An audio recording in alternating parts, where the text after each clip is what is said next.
അധ്യായം 21 അൽ അംബിയാ. അവതരണം മക്കയിൽ. സൂക്തങ്ങൾ 112. ശീർഷകനാമം ഈ അധ്യായത്തിൽ വന്നിട്ടില്ല. എന്നാൽ നിരവധി പ്രവാചകന്മാരെ ഇതിൽ പരാമർശിക്കുന്നു. അതിനാലാണ് പ്രവാചകന്മാർ എന്നർത്ഥം വരുന്ന അൽ അംബിയാ എന്ന തലക്കെട്ട് ഇതിന് ലഭിച്ചത്. പ്രവാചകന്റെ മക്കാ ജീവിതത്തിന്റെ മധ്യഘട്ടത്തിലാണ് ഇതിന്റെ അവതരണം. മക്കയിലെ ഖുറൈശി പ്രമാണിമാരും പ്രവാചകനും തമ്മിലുള്ള സംഘർഷങ്ങളുടെ പശ്ചാത്തലത്തിൽ പ്രവാചകനെതിരെ ഉന്നയിക്കപ്പെട്ട ആരോപണങ്ങൾക്ക് മറുപടി പറയുന്നു. അതോടൊപ്പം സത്യനിഷേധികളെ കാത്തിരിക്കുന്ന വിപത്തുകളെക്കുറിച്ച് താക്കീത് ചെയ്യുന്നു. ജീവിതത്തിന്റെ യാഥാർത്ഥ്യം വ്യക്തമാക്കുന്ന ഭാഗവും ഇത് ഉൾക്കൊള്ളുന്നു. ബിസ്മില്ലാഹിർ റഹ്മാനിർ റഹീം.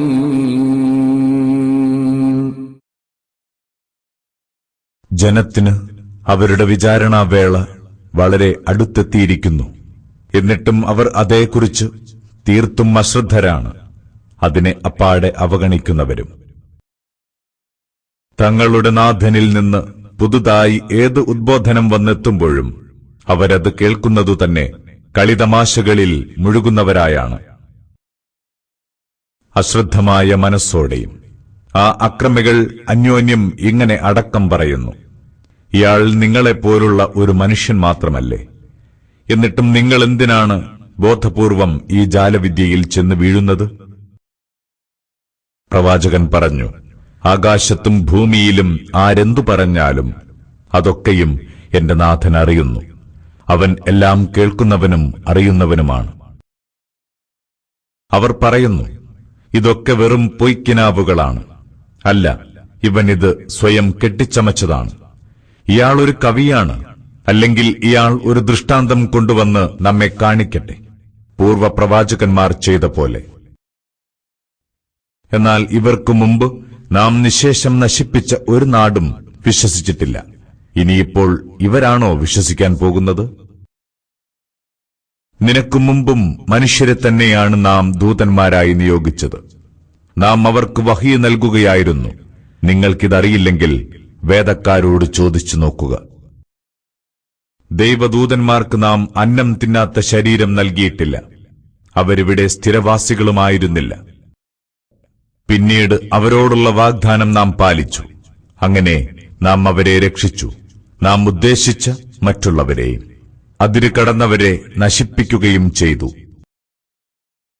നിങ്ങൾക്ക് നാം വേദപുസ്തകം ഇറക്കി തന്നിരിക്കുന്നു. അതിൽ നിങ്ങൾക്കുള്ള ഉദ്ബോധനമുണ്ട്. എന്നിട്ടും നിങ്ങൾ അതേക്കുറിച്ചൊന്നും ചിന്തിക്കുന്നില്ലേ? അതിക്രമത്തിലേർപ്പെട്ട എത്രയെത്ര നാടുകളെയാണ് നാം നിശേഷം നശിപ്പിച്ചത്. അവർക്ക് ശേഷം നാം മറ്റു ജനവിഭാഗങ്ങളെ വളർത്തിക്കൊണ്ടുവന്നു. നമ്മുടെ ശിക്ഷ അനുഭവിച്ചു തുടങ്ങിയപ്പോൾ അവരതാ അവിടെ നിന്ന് ഓടി രക്ഷപ്പെടാൻ ശ്രമിക്കുന്നു. അപ്പോഴവരോട് പറയും, ഓടേണ്ട, നിങ്ങൾ അനുഭവിച്ചുകൊണ്ടിരുന്ന സുഖസൗകര്യങ്ങളിലേക്കും നിങ്ങളുടെ വസതികളിലേക്കും തന്നെ തിരികെ ചെല്ലുക. നിങ്ങളെ ചോദ്യം ചെയ്തേക്കാം. അവർ പറഞ്ഞു, അയ്യോ, നമ്മുടെ നാശം! സംശയമില്ല, ഞങ്ങൾ അക്രമികളായിപ്പോയി. അവരുടെ ഈ വിലാപം തുടർന്നുകൊണ്ടേയിരിക്കും, നാം അവരെ കൊയ്തിട്ട വിള പോലെയാക്കും വരെ. ഈ ആകാശവും ഭൂമിയും അവയ്ക്കിടയിലുള്ളതും നാം കുട്ടിക്കളിയായി ഉണ്ടാക്കിയതല്ല. നാം ഒരു വിനോദമുണ്ടാക്കാൻ ഉദ്ദേശിച്ചിരുന്നെങ്കിൽ നാം സ്വയം തന്നെ അത് ചെയ്യുമായിരുന്നു. എന്നാൽ നാം അങ്ങനെ ചെയ്തിട്ടില്ല. നാം സത്യം കൊണ്ട് അസത്യത്തെ ഇടിക്കുന്നു. അങ്ങനെ അത് അസത്യത്തെ ഉടയ്ക്കുന്നു. അതോടെ അസത്യം അപ്രത്യക്ഷമാകുന്നു. നിങ്ങൾ സങ്കൽപ്പിച്ചു പറയുന്നത് കാരണം നിങ്ങൾക്ക് നാശം. ആകാശഭൂമികളിലുള്ള സകലതും അല്ലാഹുവിന്റേതാണ്. അവന്റെ അടുത്തുള്ളവർ അവന് വഴിപ്പെടുന്നതിലൊട്ടും അഹങ്കരിക്കുന്നില്ല. അവർ ക്ഷീണിക്കുന്നുമില്ല. ഇടവേളകളില്ലാതെ രാവും പകലും അവനെ അവർ വാഴ്ത്തിക്കൊണ്ടേയിരിക്കുന്നു. ഈ ഭൂമിയിൽ അവർ സങ്കൽപ്പിച്ചു വെച്ച ദൈവങ്ങൾക്ക് മരിച്ചവരെ ജീവിപ്പിക്കാനാവുമോ? ആകാശഭൂമികളിൽ അല്ലാഹുവല്ലാത്ത വല്ല ദൈവങ്ങളും ഉണ്ടായിരുന്നുവെങ്കിൽ അവ രണ്ടും താറുമാറാകുമായിരുന്നു. ഇക്കൂട്ടർ പറഞ്ഞു പരത്തുന്നതിൽ നിന്നെല്ലാം എത്രയോ പരിശുദ്ധനാണ് അല്ലാഹു. സിംഹാസനത്തിന് അധിപനാണവൻ. അവൻ പ്രവർത്തിക്കുന്നതിനെപ്പറ്റി ആരും ചോദ്യം ചെയ്യുകയില്ല. എന്നാൽ ഉറപ്പായും അവർ ചോദ്യം ചെയ്യപ്പെടും. അതല്ല, അവർ അവനെ വിട്ട് മറ്റു ദൈവങ്ങളെ സ്വീകരിച്ചിരിക്കയാണോ? പറയുക, നിങ്ങൾക്കുള്ള തെളിവ് കൊണ്ടുവരൂ. എന്റെ കൂടെയുള്ളവർക്കുള്ള ഉദ്ബോധനമാണിത്. എന്റെ മുമ്പുള്ളവർക്കുള്ള ഉദ്ബോധനവും ഇതുതന്നെയായിരുന്നു. എന്നാൽ അവരിലേറെ പേരും സത്യം അറിയുന്നില്ല. അതിനാൽ അവർ പിന്തിരിഞ്ഞുകളയുകയാണ്. ഞാനല്ലാതെ ദൈവമില്ല, അതിനാൽ നിങ്ങൾ എനിക്ക് വഴിപ്പെടുക എന്ന സന്ദേശം നൽകിക്കൊണ്ടല്ലാതെ നിനക്ക് മുമ്പ് ഒരു ദൂതനെയും നാം അയച്ചിട്ടില്ല. അവർ പറയുന്നു, പരമകാരുണികനായ ദൈവം പുത്രനെ സ്വീകരിച്ചിരിക്കുന്നു. എന്നാൽ അവൻ എത്ര പരിശുദ്ധൻ! അവർ അവന്റെ ആദരണീയരായ അടിമകൾ മാത്രമാണ്. അവർ അവനെ മറികടന്ന് സംസാരിക്കുകയില്ല. അവന്റെ കൽപ്പനയനുസരിച്ചാണ് അവർ പ്രവർത്തിക്കുന്നത്. അവരുടെ മുന്നിലും പിന്നിലുമുള്ള സകലതും അവൻ അറിയുന്നു. അവരുടെ നാഥൻ തൃപ്തിപ്പെട്ടവർക്ക് വേണ്ടിയല്ലാതെ ആർക്കും അവർ ശുപാർശ ചെയ്യുകയില്ല. അവരോ അവനോടുള്ള ഭയത്താൽ നടുക്കമനുഭവിക്കുന്നവരാണ്. അവരിൽ ആരെങ്കിലും അല്ലാഹുവെ കൂടാതെ താനും ദൈവമാണെന്ന് വാദിച്ചാൽ പ്രതിഫലമായി നാം അവന് നരകശിക്ഷ നൽകും. അവിധമാണ് നാം അക്രമികൾക്ക് പ്രതിഫലം നൽകുക. ആകാശങ്ങളും ഭൂമിയും പരസ്പരം ഒട്ടിച്ചേർന്നവയായിരുന്നു. എന്നിട്ട് നാം അവയെ വേർപെടുത്തി വെള്ളത്തിൽ നിന്ന് ജീവനുള്ള എല്ലാ വസ്തുക്കളെയും സൃഷ്ടിച്ചു. സത്യനിഷേധികൾ ഇതൊന്നും കാണുന്നില്ലേ? അങ്ങനെ അവർ വിശ്വസിക്കുന്നില്ലേ? ഭൂമിയിൽ നാം പർവ്വതങ്ങളെ ഉറപ്പിച്ചു നിർത്തി. ഭൂമി അവരെയും കൊണ്ട് ഉലഞ്ഞു പോകാതിരിക്കാൻ നാം അതിൽ സൗകര്യപ്രദവും വിശാലവുമായ വഴികളുണ്ടാക്കി, അവർക്ക് നേർവഴി അറിയാൻ. മാനത്തെ നാം സുരക്ഷിതമായ മേൽപ്പുരയാക്കി. എന്നിട്ടും അവരതിലെ ദൃഷ്ടാന്തങ്ങളെ അവഗണിക്കുകയാണ്. രാപ്പകലുകൾ സൃഷ്ടിച്ചത് അവനാണ്. സൂര്യചന്ദ്രന്മാരെ പടച്ചതും അവൻ തന്നെ. അവയൊക്കെയും ഓരോ സഞ്ചാരപഥത്തിൽ ചരിച്ചുകൊണ്ടിരിക്കുകയാണ്. നിനക്ക് മുമ്പ് നാം ഒരു മനുഷ്യനും നിത്യത നൽകിയിട്ടില്ല. എന്നിരിക്കെ നീ മരിച്ചെന്നവരികിൽ അതിൽ അസാധാരണമായി എന്തുണ്ട്? ഇക്കൂട്ടർ എന്നെന്നും ജീവിച്ചിരിക്കുന്നവരാണോ? എല്ലാ ജീവികളും മരണം രുചിക്കുക തന്നെ ചെയ്യും. ഗുണദോഷങ്ങൾ നൽകി നിങ്ങളെ നാം പരീക്ഷിച്ചുകൊണ്ടിരിക്കുകയാണ്. നിങ്ങളുടെയൊക്കെ മടക്കം നമ്മുടെ അടുത്തേക്കാണ്. നിന്നെ കാണുമ്പോൾ പരിഹസിക്കലല്ലാതെ സത്യനിഷേധികൾക്ക് വേറെ പണിയൊന്നുമില്ല. അവർ പുച്ഛത്തോടെ പറയുന്നു, ഇവനാണോ നിങ്ങളുടെ ദൈവങ്ങളെ ചോദ്യം ചെയ്യുന്നവൻ? എന്നാൽ അവർ തന്നെയാണ് പരമകാരുണികനായ അല്ലാഹുവിന്റെ ഉദ്ബോധനത്തെ നിഷേധിച്ചവർ. ധൃതി കാട്ടുന്നവനായാണ് മനുഷ്യൻ സൃഷ്ടിക്കപ്പെട്ടത്. വൈകാതെ തന്നെ ഞാൻ എന്റെ ദൃഷ്ടാന്തങ്ങൾ നിങ്ങൾക്ക് കാട്ടിത്തരും. അതിനാൽ നിങ്ങൾ എന്നോട് ധൃതി കൂട്ടേണ്ടതില്ല. അവർ ചോദിക്കുന്നു, നിങ്ങളുടെ ഈ വാഗ്ദാനം എപ്പോഴാണ് പുലരുക? നിങ്ങൾ സത്യസന്ധരെങ്കിൽ.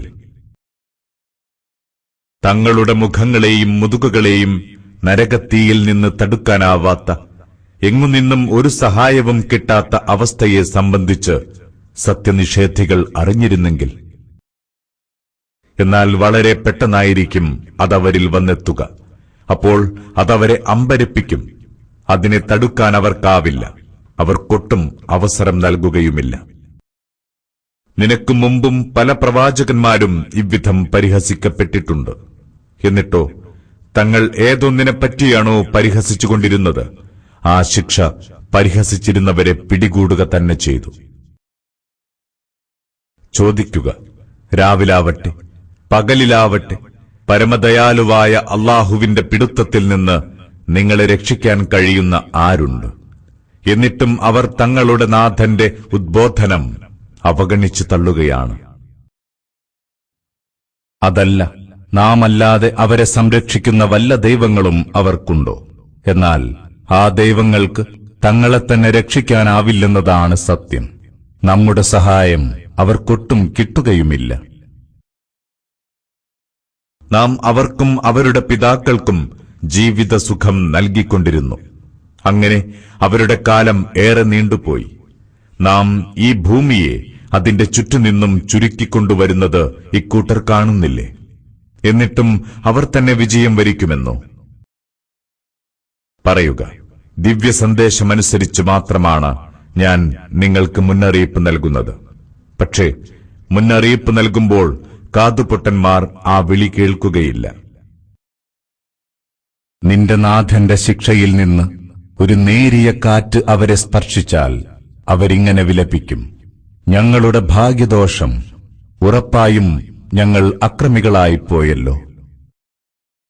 ഉയിർത്തെഴുന്നേൽപ്പ് നാളിൽ നാം നീതിനിഷ്ഠമായ തുലാസുകൾ സ്ഥാപിക്കും. പിന്നെ ആരോടും അല്പവും അനീതി കാണിക്കുകയില്ല. കർമ്മം ഒരു കടുകുമണി തൂക്കമായാൽ പോലും നാം അത് വിലയിരുത്തും. കണക്കു നോക്കാൻ നാം തന്നെ മതി. മൂസാക്കും ഹാറൂനും നാം ശരിതെറ്റുകൾ വേർതിരിച്ചു കാണിക്കുന്ന പ്രമാണം നൽകി. പ്രകാശവും സൂക്ഷ്മത പാലിക്കുന്നവർക്കുള്ള ഉദ്ബോധനവും സമ്മാനിച്ചു. അവർ തങ്ങളുടെ നാഥനെ കാണാതെ തന്നെ അവനെ ഭയപ്പെടുന്നവരാണ്, അന്ത്യനാളിനെ പേടിയോടെ ഓർക്കുന്നവരും. നാം ഇറക്കിത്തന്ന അനുഗ്രഹീതമായ ഉദ്ബോധനമാണിത്. എന്നിട്ടും നിങ്ങൾ ഇതിനെ തള്ളിക്കളയുകയോ? നേരത്തെ നാം ഇബ്രാഹീമിന് തന്റേതായ വിവേകം നൽകിയിരുന്നു. നമുക്കദ്ദേഹത്തെ നന്നായി അറിയാമായിരുന്നു.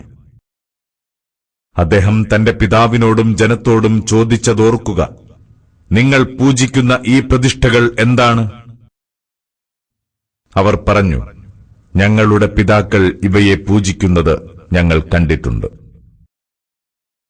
അദ്ദേഹം പറഞ്ഞു, തീർച്ചയായും നിങ്ങളും നിങ്ങളുടെ പിതാക്കളും വ്യക്തമായ വഴികേടിലാണ്. അവർ ചോദിച്ചു, അല്ല, നീ കാര്യമായി തന്നെയാണോ ഞങ്ങളോടി പറയുന്നത്, അതോ കളിതമാശ പറയുകയോ? അദ്ദേഹം പറഞ്ഞു, അല്ല, യഥാർത്ഥത്തിൽ നിങ്ങളുടെ നാഥൻ ആകാശഭൂമികളുടെ സംരക്ഷകനാണ്, അവയെ സൃഷ്ടിച്ചുണ്ടാക്കിയവൻ. ഇത് സത്യം തന്നെയെന്ന് ഞാൻ നിങ്ങൾക്ക് മുന്നിൽ സാക്ഷ്യം വഹിക്കുന്നു. അല്ലാഹു തന്നെ സത്യം. നിങ്ങൾ പിരിഞ്ഞുപോയ ശേഷം നിങ്ങളുടെ ഈ വിഗ്രഹങ്ങളുടെ കാര്യത്തിൽ ഞാൻ ഒരു തന്ത്രം പ്രയോഗിക്കും. അദ്ദേഹം അവയെ തുണ്ടം തുണ്ടമാക്കി, വലിയ ഒന്നിനെയൊഴികെ. അവർ സത്യത്തിലേക്ക് തിരിച്ചുവന്നെങ്കിലോ? അവർ ചോദിച്ചു, നമ്മളുടെ ദൈവങ്ങളോട് ഇவ்விധം ചെയ്തവനാര്? ആരായാലും അവൻ അക്രമി തന്നെ. ചിലർ പറഞ്ഞു, ഇബ്രാഹിം എന്നു പേരുള്ള ഒരു ചെറുപ്പക്കാരൻ ആ ദൈവങ്ങളെപ്പറ്റി സംസാരിക്കുന്നത് ഞങ്ങൾ കേട്ടിട്ടുണ്ട്. അവർ പറഞ്ഞു, എങ്കിൽ നിങ്ങൾ അവനെ ജനങ്ങളുടെ കൺമുന്നിൽ കൊണ്ടുവരിക, അവർ സാക്ഷി പറയട്ടെ. അവർ ചോദിച്ചു, ഇബ്രാഹിം, നീയാണോ ഞങ്ങളുടെ ദൈവങ്ങളെ ഇவ்விധം ചെയ്തത്? അദ്ദേഹം പറഞ്ഞു, അല്ല, ആ ദൈവങ്ങളിലെ ഈ വലിയവനാണിത് ചെയ്തത്. നിങ്ങൾ അവരോട് ചോദിച്ചു നോക്കൂ, അവർ സംസാരിക്കുമെങ്കിൽ. അപ്പോൾ അവർ തങ്ങളുടെ ബോധതലത്തിലേക്കൊന്നു തിരിഞ്ഞു. അങ്ങനെ അവരന്യോന്യം പറഞ്ഞു, നിങ്ങൾ തന്നെയാണ് അക്രമികൾ. പിന്നെ അവർ തലതിരിഞ്ഞു. അവർ പറഞ്ഞു, ഇവർ സംസാരിക്കുകയില്ലെന്ന് നിനക്കറിയാമല്ലോ. അപ്പോൾ നിങ്ങൾ അല്ലാഹുവെ വിട്ട് പൂജിക്കുന്നത് നിങ്ങൾക്ക് എന്തെങ്കിലും ഉപകാരമോ ഉപദ്രവമോ ചെയ്യാത്ത വസ്തുക്കളെയാണോ? നിങ്ങളുടെയും അല്ലാഹുവെ വിട്ട് നിങ്ങൾ പൂജിക്കുന്നവയുടെയും കാര്യം എത്ര ലജ്ജാവഹം! നിങ്ങൾ ഒട്ടും ചിന്തിക്കുന്നില്ലേ? അവർ പറഞ്ഞു, നിങ്ങൾ ഇവനെ ചുട്ടെരിക്കുക, അങ്ങനെ നിങ്ങളുടെ ദൈവങ്ങളെ തുണക്കുക. നിങ്ങൾ വല്ലതും ചെയ്യാനുദ്ദേശിക്കുന്നുവെങ്കിൽ അതാണ് വേണ്ടത്. നാം പറഞ്ഞു, തീയെ തണുക്കൂ, ഇബ്രാഹീമിന് രക്ഷാകവചമാകൂ. അദ്ദേഹത്തിനെതിരെ അവർ തന്ത്രമൊരുക്കി, എന്നാൽ നാം അവരെ എല്ലാം നഷ്ടപ്പെട്ടവരാക്കി. മുഴുലോകർക്കും നാം അനുഗ്രഹങ്ങൾ ഒരുക്കിവെച്ച നാട്ടിലേക്ക് അദ്ദേഹത്തെയും ലൂത്തിനെയും രക്ഷപ്പെടുത്തി. അദ്ദേഹത്തിന് നാം ഇസ്ഹാക്കിന് സമ്മാനിച്ചു, അതിനു പുറമെ യാക്കൂബിനെയും. അവരെയൊക്കെ നാം സച്ചരിതരാക്കുകയും ചെയ്തു. അവരെ നാം നമ്മുടെ നിർദ്ദേശാനുസരണം നേർവഴി കാണിച്ചുകൊടുക്കുന്ന നേതാക്കന്മാരാക്കി. നാം അവർക്ക് നല്ല കാര്യങ്ങൾ ചെയ്യാനും നമസ്കാരം നിഷ്ഠയോടെ നിർവഹിക്കാനും സക്കാത്തു നൽകാനും നിർദ്ദേശം നൽകി. അവരൊക്കെ നമുക്ക് വഴിപ്പെട്ട് ജീവിക്കുന്നവരായിരുന്നു. ലൂത്തിന് നാം വിധികർത്തൃത്വവും വിജ്ഞാനവും നൽകി. നീചവൃത്തികൾ നടന്നിരുന്ന നാട്ടിൽ നിന്ന് നാം അദ്ദേഹത്തെ രക്ഷപ്പെടുത്തി. അന്നാട്ടുകാർ ദുഷിച്ച തമാടികളായ ജനമായിരുന്നു. ലൂത്തിനെ നാം നമ്മുടെ കാരുണ്യവലയത്തിൽ ഉൾപ്പെടുത്തി. തീർച്ച അദ്ദേഹം സച്ചരിതനായിരുന്നു. നൂഹിന്റെ കാര്യവും ഓർക്കുക. ഇവർക്കെല്ലാം മുമ്പേ അദ്ദേഹം നമ്മെ വിളിച്ചു പ്രാർത്ഥിച്ച കാര്യം. അങ്ങനെ നാം അദ്ദേഹത്തിന് ഉത്തരം നൽകി. അദ്ദേഹത്തെയും കുടുംബത്തെയും കൊടും ദുരിതത്തിൽ നിന്ന് രക്ഷപ്പെടുത്തി. നമ്മുടെ വചനങ്ങളെ തള്ളിപ്പറഞ്ഞ ജനത്തിനെതിരെ നാം അദ്ദേഹത്തെ തുണച്ചു. തീർച്ചയായും അവർ പറ്റേ ദുഷിച്ച ജനതയായിരുന്നു. അതിനാൽ അവരെ ഒന്നടങ്കം നാം മുക്കിയൊടുക്കി. ദാവൂദിന്റെയും സുലൈമാന്റെയും കാര്യം ഓർക്കുക. അവരിരുവരും ഒരു കൃഷിയിടത്തിന്റെ പ്രശ്നത്തിൽ തീർപ്പ് കൽപ്പിച്ച കാര്യം. ഒരു കൂട്ടരുടെ ആടുകൾ കൃഷിയിടത്തിൽ കടന്ന് വിള തിന്നു. അവരുടെ വിധിക്ക് നാം സാക്ഷിയായിരുന്നു. അന്നേരം സുലൈമാന് നാം കാര്യത്തിന്റെ നിജസ്ഥിതി മനസ്സിലാക്കിക്കൊടുത്തു. അവരിരുവർക്കും നാം വിധികർത്തൃത്വവും വിജ്ഞാനവും നൽകി. ദാവൂദിനോടൊപ്പം ദൈവത്തെ കീർത്തനം ചെയ്യുന്ന പർവ്വതങ്ങളെയും പറവകളെയും നാം അധീനപ്പെടുത്തിക്കൊടുത്തു. നാമാണിതൊക്കെ ചെയ്തുകൊണ്ടിരുന്നത്. നിങ്ങൾക്ക് വേണ്ടി നാം അദ്ദേഹത്തിന് പടയങ്കി നിർമ്മാണം പഠിപ്പിച്ചുകൊടുത്തു. നിങ്ങളെ യുദ്ധവിപത്തുകളിൽ നിന്ന് രക്ഷിക്കാനാണത്. എന്നിട്ടും നിങ്ങൾ നന്ദിയുള്ളവരാണോ? സുലൈമാന് നാം ആഞ്ഞു വീശുന്ന കാറ്റിനെയും അധീനപ്പെടുത്തിക്കൊടുത്തു. അദ്ദേഹത്തിന്റെ കൽപ്പനപ്രകാരം നാം അനുഗ്രഹങ്ങൾ ഒരുക്കിവെച്ച നാട്ടിലേക്ക് അത് സഞ്ചരിച്ചുകൊണ്ടിരുന്നു. എല്ലാ കാര്യത്തെപ്പറ്റിയും നന്നായി അറിയുന്നവനാണ് നാം. പിശാചുക്കളിൽ നിന്ന് ചിലരെയും നാം അദ്ദേഹത്തിന് കീഴ്പ്പെടുത്തിക്കൊടുത്തു. അവർ അദ്ദേഹത്തിന് വേണ്ടി വെള്ളത്തിൽ മുങ്ങുമായിരുന്നു. കൂടാതെ മറ്റു പല ജോലികളും ചെയ്യുന്നവരുമായിരുന്നു. നാമാണവർക്ക് മേൽനോട്ടം വഹിച്ചിരുന്നത്. അയ്യൂബ് തന്റെ നാഥനെ വിളിച്ച് പ്രാർത്ഥിച്ച കാര്യം ഓർക്കുക. എന്നെ ദുരിതം ബാധിച്ചിരിക്കുന്നു. നീ കരുണയുള്ളവരിൽ ഏറ്റവും കരുണയുള്ളവനാണല്ലോ. അപ്പോൾ അദ്ദേഹത്തിന് നാം ഉത്തരമേകി. അദ്ദേഹത്തിനുണ്ടായിരുന്ന ദുരിതം ദൂരീകരിച്ചു കൊടുത്തു. അദ്ദേഹത്തിന് നാം തന്റെ കുടുംബത്തെ നൽകി. അവരോടൊപ്പം അത്രയും പേരെ വേറെയും കൊടുത്തു. നമ്മുടെ ഭാഗത്തു നിന്നുള്ള അനുഗ്രഹമായാണത്. വഴിപ്പെടുന്നവർക്ക് ഒരോർമ്മപ്പെടുത്തലും. ഇസ്മായിലിന്റെയും ഇദ്രീസിന്റെയും ദുൽകിഫിലിന്റെയും കാര്യവും ഓർക്കുക. അവരൊക്കെ ഏറെ ക്ഷമാലുക്കളായിരുന്നു. അവരെയെല്ലാം നാം നമ്മുടെ അനുഗ്രഹത്തിൽ ഉൾപ്പെടുത്തി. അവരെല്ലാവരും സച്ചരിതരായിരുന്നു. ദുന്നൂൻ കുപിതനായി പോയ കാര്യം ഓർക്കുക. നാം പിടികൂടുകയില്ലെന്ന് അദ്ദേഹം കരുതി.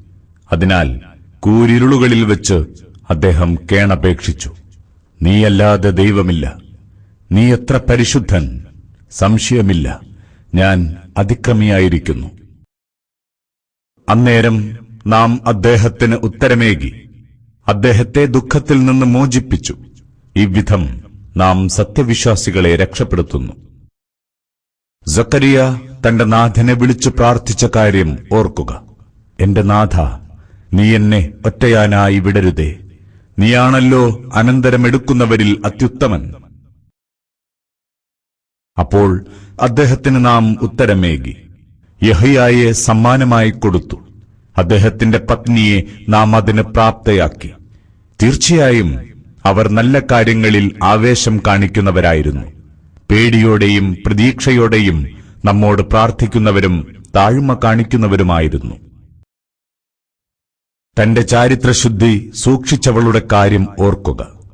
അങ്ങനെ നാം അവളിൽ നമ്മുടെ ആത്മാവിൽ നിന്ന് ഊതി അവളെയും അവളുടെ മകനെയും ലോകർക്ക് തെളിഞ്ഞ അടയാളമാക്കുകയും ചെയ്തു. നിങ്ങളുടെ ഈ സമുദായം സത്യത്തിൽ ഒരൊറ്റ സമുദായമാണ്. ഞാൻ നിങ്ങളുടെ നാഥനും. അതിനാൽ നിങ്ങൾ എനിക്ക് മാത്രം വഴിപ്പെടുക. എന്നാൽ അവർ തങ്ങളുടെ മതകാര്യത്തിൽ നിരവധി ചേരികളായി. അറിയുക, എല്ലാവരും നമ്മിലേക്ക് തിരിച്ചു വരേണ്ടവരാണ്. സത്യവിശ്വാസിയായി സൽക്കർമ്മങ്ങൾ പ്രവർത്തിക്കുന്നവന്റെ കർമ്മഫലം പാഴാവുകയില്ല. ഉറപ്പായും നാം അത് രേഖപ്പെടുത്തുന്നുണ്ട്. നാം ഒരു നാടിനെ നശിപ്പിച്ചാൽ അവർ പിന്നെയൊരിക്കലും അവിടേക്ക് തിരിച്ചുവരില്ല.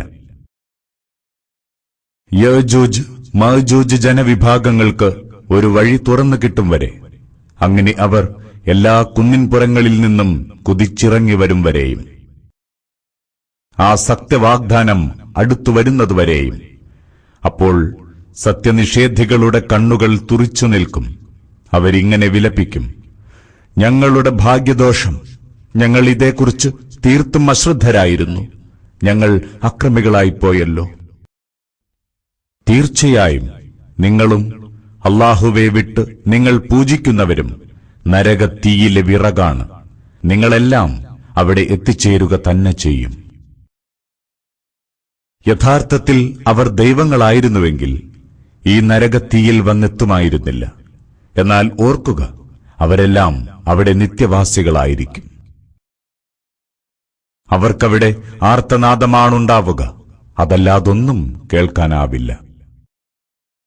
എന്നാൽ നേരത്തെ തന്നെ നമ്മിൽ നിന്ന് നന്മ ലഭിച്ചവർ അതിൽ നിന്ന് മാറ്റി നിർത്തപ്പെടും. അവരതിന്റെ നേരിയ ശബ്ദം പോലും കേൾക്കില്ല. അവർ എന്നെന്നും തങ്ങളുടെ മനസ്സിഷ്ടപ്പെടുന്ന സുഖാസ്വാദ്യതകളിലായിരിക്കും. ആ മഹാസംഭ്രമം അവരെ ഒട്ടും ദുഃഖിതരാക്കുകയില്ല. മലക്കുകൾ അവരെ സ്വീകരിച്ച് എതിരേൽക്കും. മലക്കുകൾ അവർക്കിങ്ങനെ സ്വാഗതമോതുകയും ചെയ്യും, നിങ്ങളോട് വാഗ്ദാനം ചെയ്ത ആ മോഹന ദിനമാണിത്. പുസ്തകത്താളുകൾ ചുരുട്ടും പോലെ ആകാശത്തെ നാം ചുരുട്ടിക്കൂട്ടുന്ന ദിനമാണത്. നാം സൃഷ്ടി ആദ്യം ആരംഭിച്ച പോലെ തന്നെ അത് ആവർത്തിക്കും. വാഗ്ദാനം വഴി ഇത് നമ്മുടെ ബാധ്യതയായിരിക്കുന്നു. നാം അത് നടപ്പാക്കുക തന്നെ ചെയ്യും. സബൂറിൽ ഉദ്ബോധനത്തിനു ശേഷം നാം ഇങ്ങനെ രേഖപ്പെടുത്തിയിട്ടുണ്ട്: ഭൂമിയുടെ പിന്തുടർച്ചാവകാശം സച്ചരിതരായ എന്റെ ദാസന്മാർക്കായിരിക്കും. തീർച്ചയായും ഇതിൽ അല്ലാഹുവെ വഴിപ്പെടുന്ന ജനത്തിന് മഹത്തായ സന്ദേശമുണ്ട്. ലോകർക്കാകെ അനുഗ്രഹമായല്ലാതെ നിന്നെ നാം അയച്ചിട്ടില്ല. പറയുക, എനിക്ക് ബോധനമായി കിട്ടിയതിതാണ്: നിങ്ങളുടെ ദൈവം ഏകനായ അല്ലാഹു മാത്രമാണ്. എന്നിട്ടും നിങ്ങൾ മുസ്ലിങ്ങളാവുന്നില്ലേ? ഇനിയും അവർ പിന്തിരിയുകയാണെങ്കിൽ പറയുക, ഞാൻ നിങ്ങൾക്കെല്ലാം ഒരേപോലെ അറിയിപ്പ് നൽകിക്കഴിഞ്ഞു. നിങ്ങളോട് വാഗ്ദാനം ചെയ്യുന്നത് അടുത്തോ അകലെയോ എന്നെനിക്കറിയുകയില്ല. എന്നാൽ നിങ്ങൾ ഉറക്കെ പറയുന്നതും മറച്ചുവെക്കുന്നതും തീർച്ചയായും അല്ലാഹു അറിയും. എനിക്കറിഞ്ഞുകൂടാ, ഒരു വേള ഇത് നിങ്ങൾക്കൊരു പരീക്ഷണമായേക്കാം. ഒരു നിശ്ചിത കാലം വരെ നിങ്ങൾക്ക് സുഖാസ്വാദനത്തിനുള്ള അവസരം നൽകിയതുമാവാം. പ്രവാചകൻ പറഞ്ഞു, എന്റെ നാഥ, നീ സത്യം പോലെ വിധി കൽപ്പിക്കുക. ഞങ്ങളുടെ നാഥൻ പരമകാരുണികനാണ്. നിങ്ങൾ പറഞ്ഞു പരത്തുന്നതിനെതിരെ ഞങ്ങൾക്ക് സഹായത്തിന് ആശ്രയിക്കാവുന്നവനും.